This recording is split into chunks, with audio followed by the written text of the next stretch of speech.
An off day here in Tampa between Games 4 and 5 of the Stanley Cup Final. David, don't worry, we'll be in Denver for Game 5. I can promise you that. Our coverage here on the fourth period is brought to you by BitBuy. Go to bitbuy.ca/TFP to receive up to $50 when you open an account. Terms and conditions apply. I'm surprised it's taken this long for something to come up in the Stanley Cup Final. Yeah. And it took until overtime of Game 4, David, before things really started to happen. Yeah, the too many men, too little, too late, really, exactly, for the Tampa Bay Lightning at this point. But, look, this was something that the NHL GMs had discussed in their meetings in March, and they were told it was going to be addressed. It wasn't. It hasn't been. But, again, we've spoken with some referees, some linesmen, some players as well.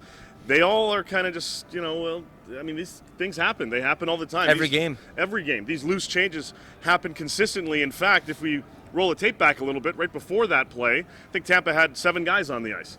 So if you want to really pinpoint and nitpick at things, I mean, you're going to have to call this consistently. It's something that's going to be addressed in the offseason, but for now, it is what it is. It's done. The game is over. 3-1 Colorado going back to Denver, and you know that the Avs are going to want to close things out on home ice. Yeah, and if you're the Tampa Bay Lightning, I mean, John Cooper apologized for his short press conference after Game 4, said he kind of got caught up in the moment. Pat Maroon on the off day saying, we just have to go win a blank game. No. Sorry for my French. I think you know exactly what he said there, but that's exactly what they have to do. They do. John Cooper as well saying this morning that, well, we're not out of it yet. Yeah. The mountain is a little bit higher, but we're not out. And, yeah, I mean, look, this is a team that was able to bounce back in Game 3. They played a much sounder game, a much more structured game, and they really played better with the puck and controlled it a lot better.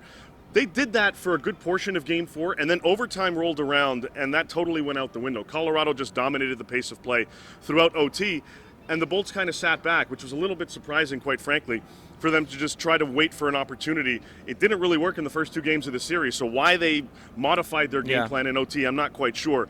I don't anticipate that being the case for the Bolts in Game 5. I think it'll be back to Game 3 mentality. But again, if you're Colorado, you've got to be able to shut things down at home. You don't want to come back here and give Tampa some extra life for Game 6. The fourth one is the hardest one to win. The fourth one in the Stanley Cup Final might be a lot more difficult for the Colorado Avalanche to win. Lots of pressure on them. Conn Smythe Trophy in the building. The Stanley Cup will be in the building for Game 5. How do you approach that game for the Colorado Avalanche?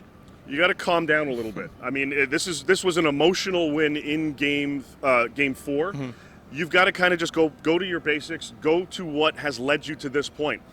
Again, Games 1 and 2, puck possession domination. Game 4, a lot of back and forth, but they took the right opportunities when it counted most. This is a ridiculously skilled hockey team. If the Avs win it, you've got one of the best defensemen right now in the National Hockey League, the Norris winner, and Cale Makar. Probably the Conn Smythe winner. Probably going to take that hardware home. But you can't think that far ahead. One game at a time. I know it's cliche, but you don't want to get ahead of yourselves. As soon as you do that, you shoot yourself in the foot. I don't anticipate the Avs doing that. They're going to play a very sound game in Game 5. But you know it's life or death for the Tampa Bay Lightning, so they're going to come out with a little extra punch in their game. Yeah, it should be fun. The Colorado Avalanche, again, like I mentioned, looking to hoist the Stanley Cup for the first time in 21 years, and they'll do it on looking to do it on home ice tomorrow night.